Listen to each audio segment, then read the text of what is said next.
Hello dear students, how are you? I hope you all are doing well. So students, today we will learn an interesting thing which is STEAM of number 8. STEAM means science, technology, engineering, arts and mathematics. Science.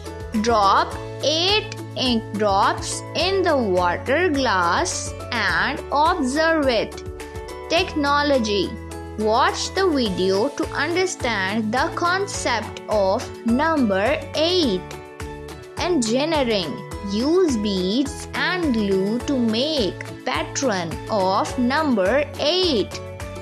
Arts. Draw 8 beads on the abacus and color it in the workbook.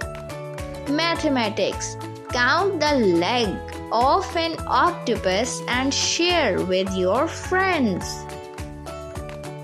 I hope you will enjoy it. So students, keep learning and keep growing. See you soon.